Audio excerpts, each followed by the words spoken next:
The Struggling Artist Record Club is a vinyl record subscription service where I hunt and curate the best punk and punk-adjacent music out there and mail their record to your door each and every month. Imagine finding your new favorite band from across the country without ever having to leave the house. It doesn't get much better than that. The excitement of discovering new music just got that much easier. As a member of the Struggling Artist Record Club, you are going to receive some of the best music you've ever heard from bands you may never even heard of. Whether you've been collecting records for years or just starting out, the Struggling Artist Record Club is designed specifically for you. And right now, all new members get a Struggling Artist Record Club exclusive along with the monthly selection. So head to StrugglingArtistRecordClub.com, pick a membership, and start building that collection today. Hey, this is Rev from the Drowns, and if you still believe in rock and roll, then keep the dial set here at the Struggling Artist Podcast. You're listening to the Struggling Artist Podcast. People need to be entertained. They need the distraction. With your host, Trev Allen. I wish to God that somebody would do something to block out the voices in my head for 5 minutes.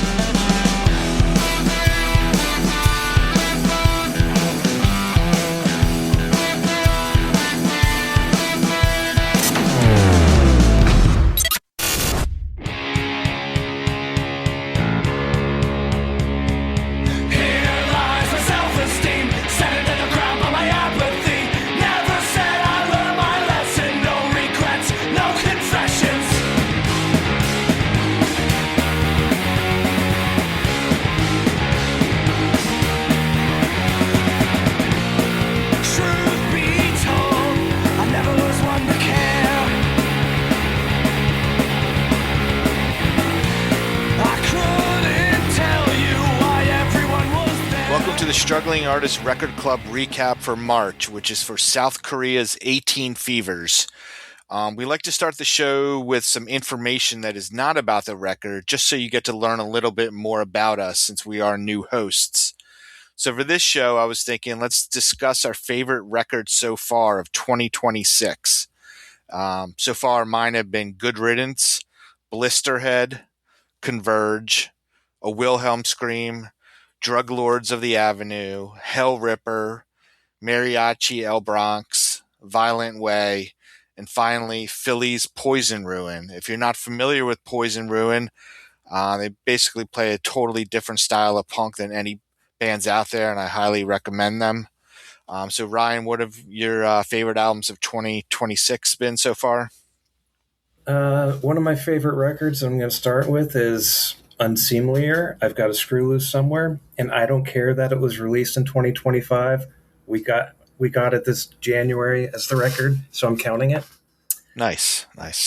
The next three records that I've got just showed up last weekend. I haven't even played them, but I've listened to digital copies. You've got Noise, Fate of the Union. Yeah, I got that. Yep. I don't know which version you got, but mine, the pressing of it, I think it was the swirl pattern. Hold it one way, it looks blue. You spin it another way, it looks different.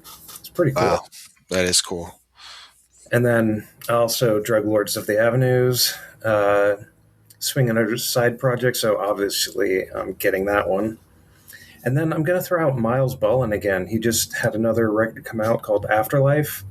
I mentioned him before. Aria mentioned him in Underground Noise once. And I saw him at a show, and he was kind of artist that you just want to support in every way. So his record came out. I grabbed it. Yeah, I remember you mentioning him last time. I went ahead and downloaded him. And actually, he was playing Swarthmore, Pennsylvania. But I found out about that a few hours before the show, so unfortunately I wasn't able to go. But yeah, I've been digging him. Yeah, good stuff. So I'm going to go ahead and do the readout. We got, this is from Trev. He says, 18 Fevers is a punk band out of South Korea, and they have all the makings to be a huge band. Attitude, aggressiveness, and the raspy vocals we all love.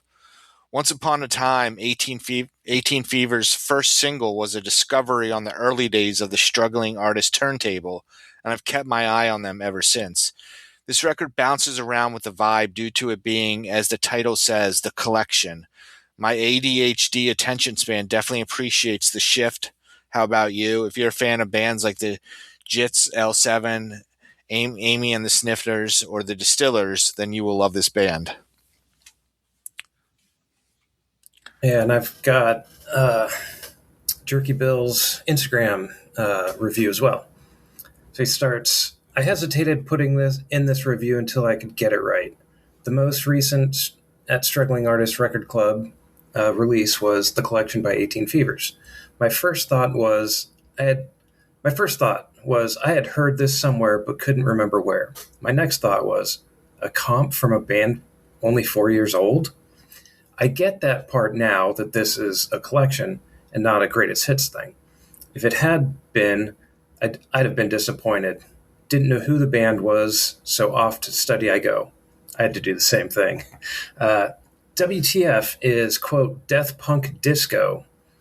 As a child of the 70s, that was witness to the actual death of disco, this didn't smack me with the warm and punkies. Good thing it's more a joke than anything. The vocalist, Christmas, has a singular voice that could front a screamo band, like a cross between La Luna, who were more melodic than chaotic, and I'm going to butcher this name, Hiratsukan, who were more chaotic than melodic. I'm not a fan of screamo, so the fact that 18 Fevers didn't lean on that corner suits me well. Opening with Nothing Helps, the song of a downward spiral into emotional oblivion, with lyrics that were a cry for help. Repeated listening of this track wore me down, especially since there are two similar versions on this release. I couldn't figure out why this and another repeated track, Save Your Venom, didn't stand up to repeated study. Maybe disco did it. I could tell they were early singles. I think structurally they sound similar and show little in the way of advancement in style. Still good, just not maturing. Now the 3 tracks from the Cut Me Up EP, that's maturity captured. The Cut Me Up track could easily be seen as a successor to Nothing Helps. Just a Nipple calls out the shits that see women more as objects to ogle and or more. Ignorance is probably the most mature track of the disc, a warning to those who have given up to those that want to take it all away. If 18 Fevers keep that kind of maturation up, they will thrive. The record itself looks seductive in its purple and black swirl. The fact that the liner notes are in Korean as well as English proves they've not given up on where they came from. Just get away from the remakes. A remix of a song that's barely 2 years old seems lazy. Yeah, so thanks, Jerky Bill, for sending that in. Yeah, I can just read his instead of mine now. If he keeps this up. Okay, so I'm going to go ahead and read my review now. I'm guessing the first thing we all thought when receiving this album is, wow, a punk band from South Korea. So, Ryan, is this your first Korean band on vinyl? Yes. I'm sure for most of us, it's the same. Actually, for me, it's my second one.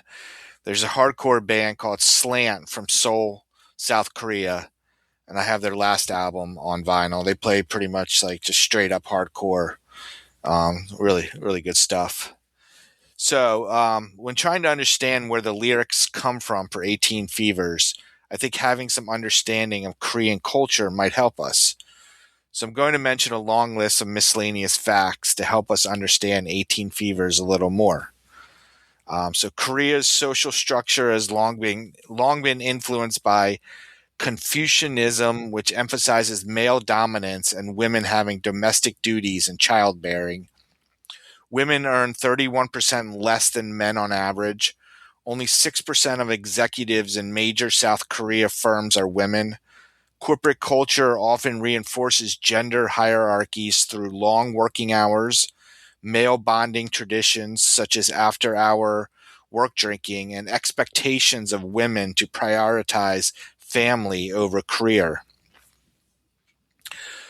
With politics, women hold only about 19% of National Assembly seats, which is below the global average. In 2012, Korea had its first female president, but she was impeached in 2017 for corruption. This didn't help females in politics as it reinforced stereotypes about females in strong positions of power.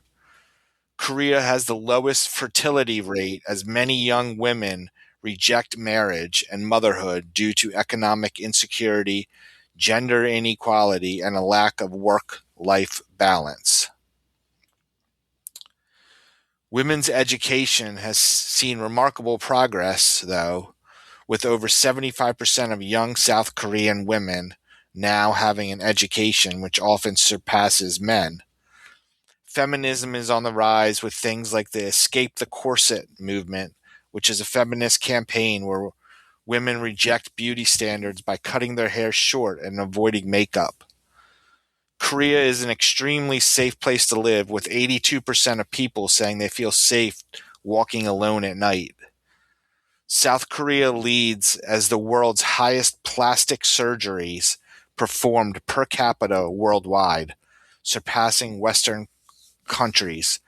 Double eyelid cosmic surgery is often given as a graduation gift to high school students. The music genre of K-pop shapes gender perceptions a lot as they perpetuate unrealistic beauty standards. And I actually remember my wife's one friend many years ago, I don't know, 6 years ago, we were drinking at a bar and he said how he wanted to travel to Korea to get a K-pop surgery. And I was like, what the hell is that? So he showed me all these pictures, and it's basically just all these people that look totally fake from their surgeries. And he was serious about it. He's like, I want to go there and get it done. They do it so often that they pretty much mastered it at an affordable price range. But luckily, he didn't end up going to do that. 1 in 3 Koreans live alone. In Korea, tipping is not required in restaurants, hotels, or taxis. Tipping is not customary and may be considered rude and disrespectful. The Korean word for 4 is pronounced sa, which is also the pronunciation for the Hanja character for death. The number 4 is considered an unlucky number given the sonic similarity to misfortune and death. Some buildings skip the 4th floor and use the letter F instead. 4 house numbers with multiple 4s, apartment 404, property values are much lower. Next time you're in an elevator and there's no 4, press F instead. To cope with South Korea's cold winters, most Koreans use electric heating mats. Most Korean homes are equipped with an ondol or floor heating system, but it can be expensive to keep it on all day. Korean millennials are obsessed with packaged bread with collectible stickers. Valentine's Day is for women to give gifts to men, and on White Day, March 14th, men return the favor, while April 14th is Black Day for single people to eat black sauce noodles. South Korean men like to make the most of their appearances, and as such is believed that almost a quarter of them use makeup as part of their daily routine. In fact, approximately 20% of the worldwide male cosmetic industry is generated by South Koreans. Westerners visiting South Korea rarely resist a visit to Haeundae Park, or as Westerners like to call it, Penis Park. As the name suggests, Haeundae Park is home to a wide range of sculptured penises, which is apparently the largest collection of animated giant penises globally. So, you can go look at it. If I ever make it to South Korea, I'm definitely going there too. Yeah, I mean, I saw pictures of it. It's pretty crazy. And just about done here. We got South Korea has the lowest number of obese citizens in the world. Like a number of other cultures, babies in South Korea are considered 1 year old at birth. For those not familiar with this concept, and to confuse you even more, following the new year in South Korea, everybody automatically ages a year. If therefore a newborn baby enters the world in the last week of December as a 1 year old, then the same child is considered 2 years old a couple weeks later. So, I know that was a long list, appreciate you.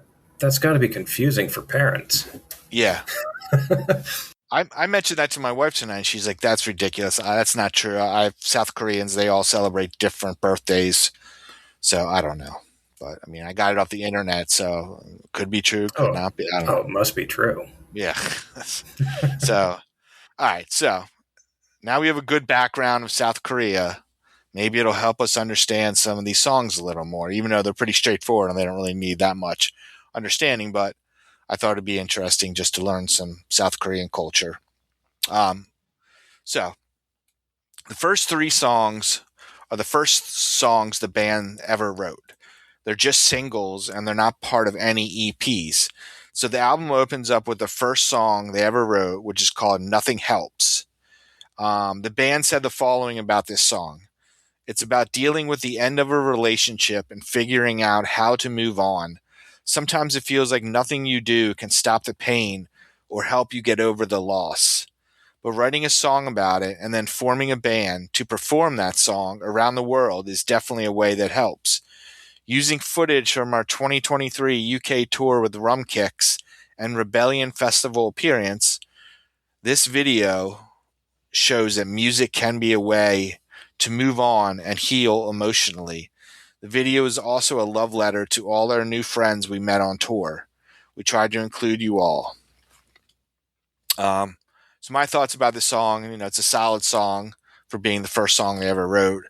And it reminds me of the Distillers. But then again, every song reminds me of the Distillers since vocalist Christmas, yes, that's her name, Christmas, sounds exactly like Brody Daly. And in interviews with Christmas, she cites Brody Daly of the Distillers as a person she would like to meet and collaborate with. So when I first heard 18 Fevers, I thought, wow, that voice, it sounds so much like the Distillers. So when Christmas confirmed that Distillers were a huge influence, I knew my original thought was on point. Next up is Dance Macabre, which is one of their best songs. It has a great dancey post-punk, goth punk vibe to it. The music video for it is great as well. It's probably one of their most accessible songs, very catchy, and the vocals sound amazing. Next is Savior Venom. Here we get some early AFI backup gang vocals. The bassist for 18 Fevers is from Southern California and said if he could collaborate with any artist, it would be Davey Havoc of AFI. So I would say the Distillers and early AFI mixed together would be what 18 Fevers reminds me of most, which is a good thing since I like both those bands a lot. So next up is the Cut Me Up EP, featuring the song Cut Me Up, which is a dark and danceable post-punk number. The song explores the nature of bad relationships that hurt so good you keep coming back. Lots of gang vocals and lots of energy on this song. Just a Nipple is a hardcore punk song about how women are treated as sex objects. Then the song Ignorance, which is about not wanting to take responsibility for any problems. This song is 18 Fevers' most punk song. I like how the vocals sound different from all the other songs. Gone are the raspy vocals, and instead vocals that sound like, well, I'm not really sure what they sound like, but I like it a lot. There's some oi, oi, oi for the gang vocals. I would like to see more songs like this from the band in the future. I say that because this is their most straight up punk song, and I like straight up punk songs. Next up is the Death Punk Disco EP, which is actually called the Dance Punk Disco EP on the vinyl. I'm curious if that was a typo. The rest of the songs are a nice mix of post-punk, punk, goth, and hardcore punk. The song Never Fall is a tribute to the band's partying ways. No matter how much they party and drink, they never fall. Also, since it's winter a lot, never fall means it feels like it's never fall, never the fall season, because it's always winter. Lava Sock Records in California released the vinyl. The color of the vinyl is really cool, pink and black. It just looks amazing. They did a really good job on that.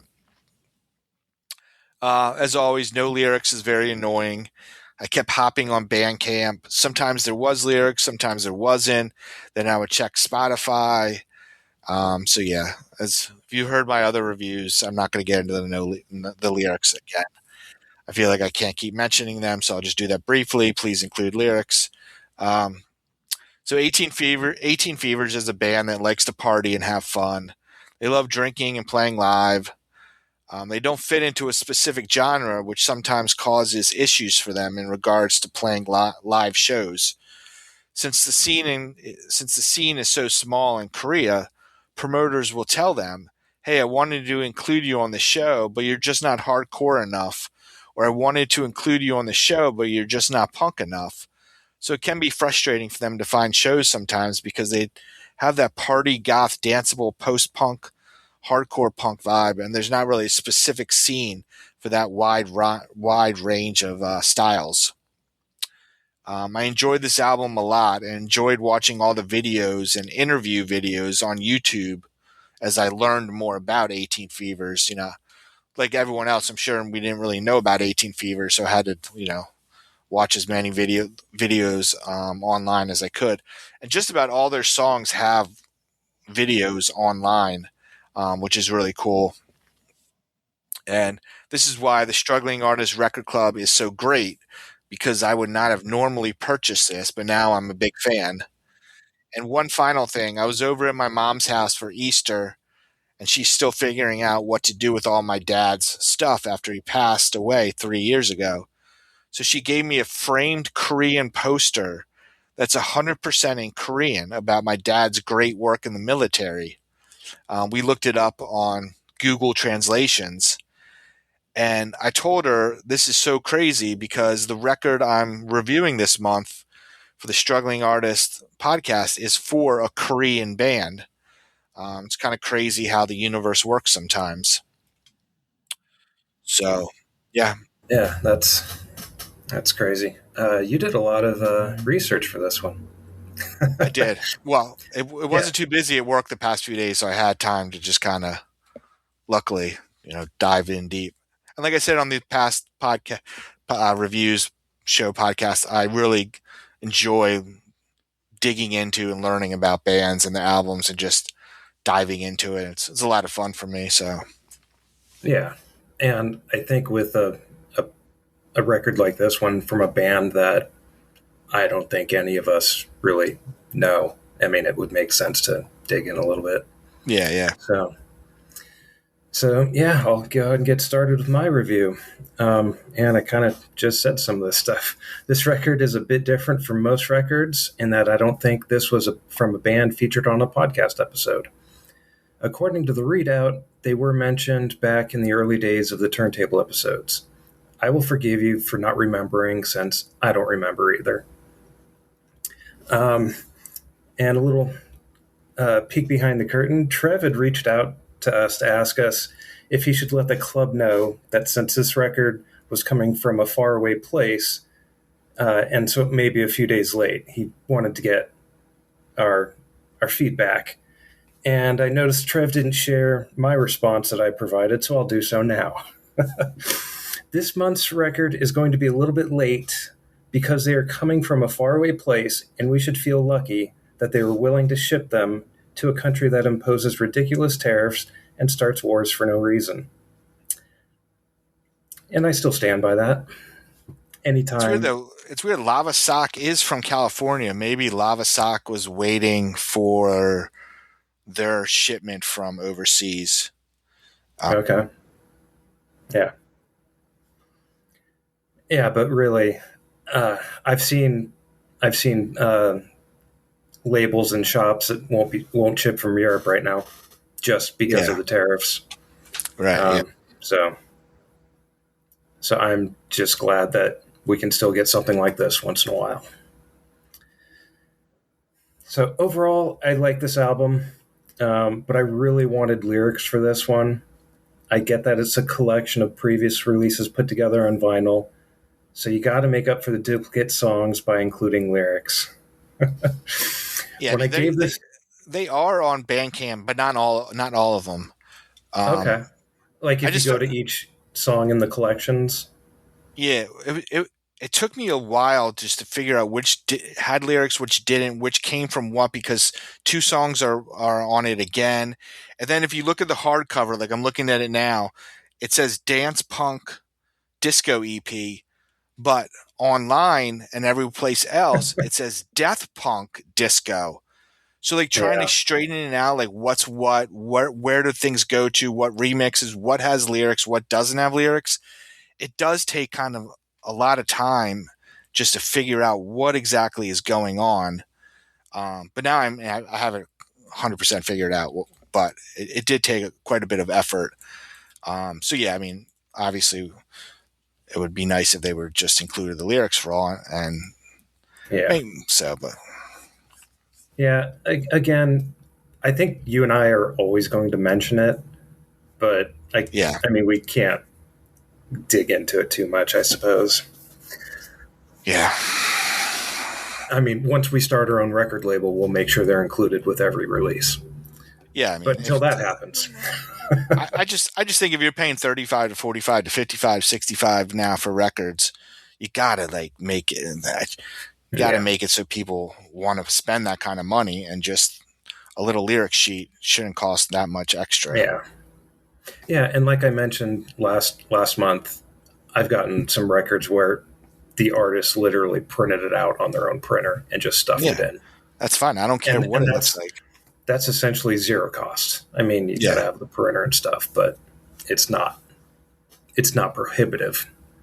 And like I've said a million times, at least put them all on Bandcamp, which is weird. Like I said, for this one, some of them, like there's one EP where like 2 out of the 3 songs have lyrics. Like it's just, I mean, I know in interviews, Christmas said, the vocalist, she's like, I won't lie, I am lazy. So I don't know if that's her controlling it. So hey, that's fair. Yeah. Yeah. As you mentioned, when I gave this record a listen, I immediately thought of Brody Dalle. I'm not sure how to pronounce her name. I've never heard it except when you said it. From the Distillers, which was one of the bands I spent a lot of time listening to in the early 2000s. Because Trev caught me off guard with this record, I knew I had some work to do to find out more about this band. The liner notes with basic details like this version of the song was released and we did it again with other people, so you get 2 versions, just that didn't provide enough info for me. So this turned me into every other goddamn 50-year-old white guy with a podcast, and now I have to do my own research. Fortunately, I do believe in science, so I won't be spreading any bullshit. And so Google led me to the website loudwomen.org.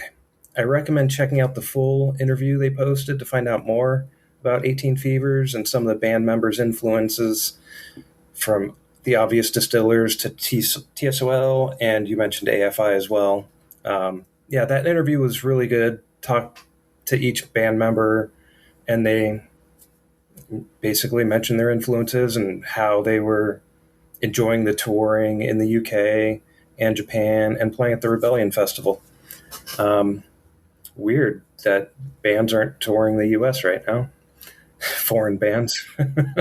My one friend who lives in Pittsburgh, he goes to a lot of the Rebellion festivals. So on Instagram today, I asked him, do you remember seeing 18 Fevers in the 2023 Rebellion Fest? He said he didn't remember seeing them. But I thought it was cool that they played that, because that's pretty much the biggest like UK festival for street punk bands. Yeah. So I was kind of surprised that they played that. They mentioned that they went back the next year in 2024 and they were moved to the bigger stage. I don't know how many stages, but they went up a level, or at least one level. That's cool. So, and I also went over a few of the tracks here. I started with the opening track, Nothing Helps. I feel like I'm going to be repetitive here because it made me think I was listening to a song off the 2000 release of the Distillers' self-titled album. Exactly. Song seemed to me like a song about anguish felt during the end of a relationship. The song starts, and this is what, doing my best to try to hear the lyrics. It's been a disaster since you left. I've been drinking irresponsibly. How do you stay sane when you're broken? How do you stay the same when everything sucks? Yeah, I got divorced about 2.5, 3 years ago now, and so this song kind of hit me because I had felt some of those things. I've gotten past it by now, but I mean, it still brought back memories. And then the chorus, I found or I listened to it as closely as I could. It starts with, "You're a scar on my arm. You're the reason I lie sometimes. I can't breathe. You're my anxiety." And then that first line, "You're a scar on my arm," there's another, later in the song, the chorus is repeated, and it's, "You're a scar on my wrist." Kind of taking a much darker turn there. So, yeah, I really enjoyed that song. Just, it is a great way to start the album out. It started strong. And then the next song, Dance Macabre, they list as their most popular song. Obviously, I've listened to this record several times to familiarize myself with it. The first couple of times, I was getting into the song because it is very catchy. After too many listens, it felt a bit too poppy for me, and I found myself tuning out a bit during the song.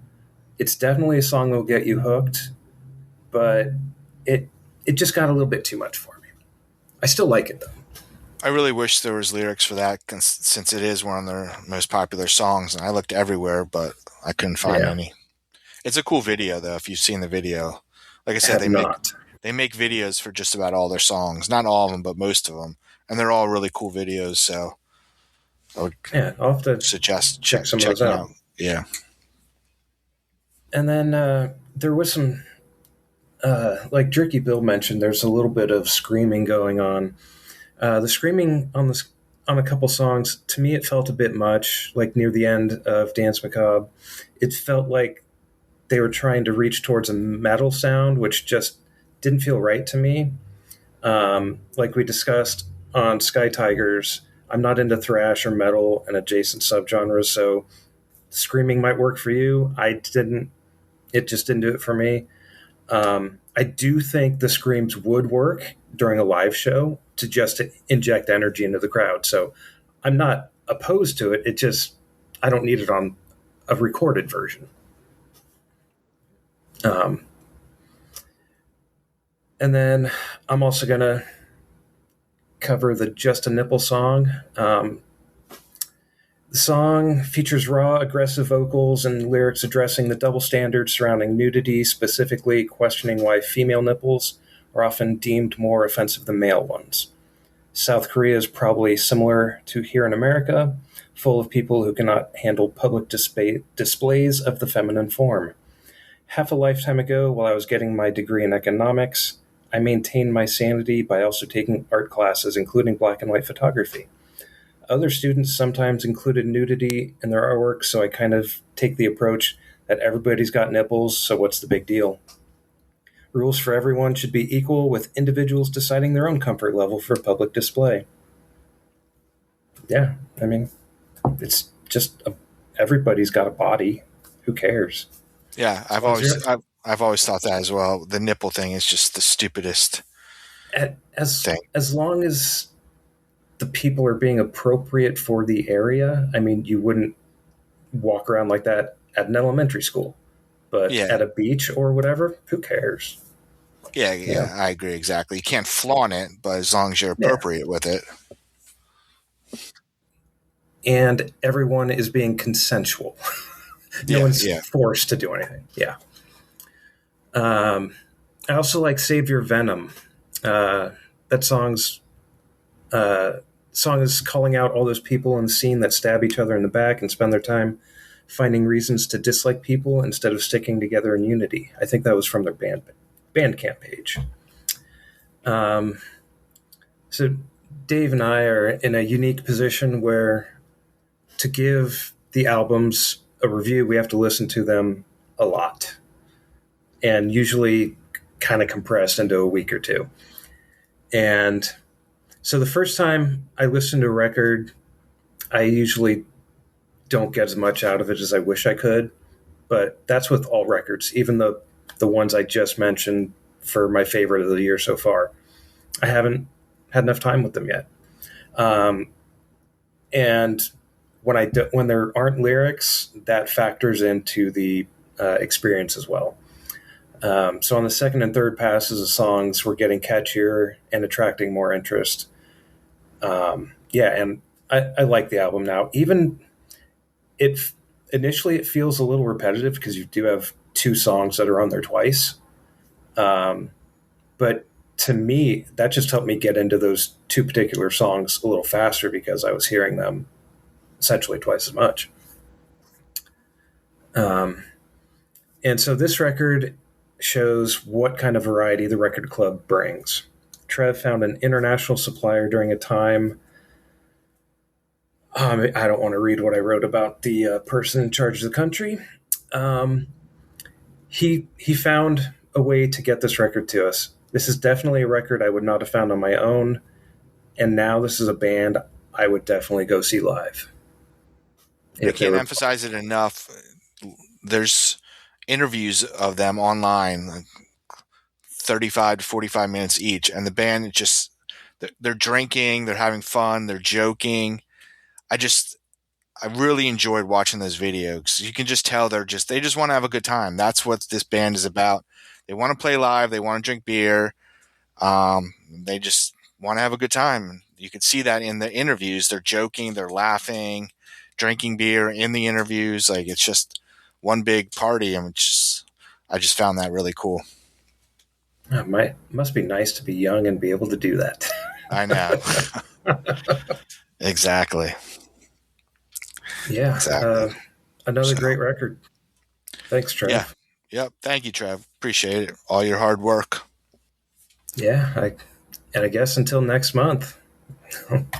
See you again.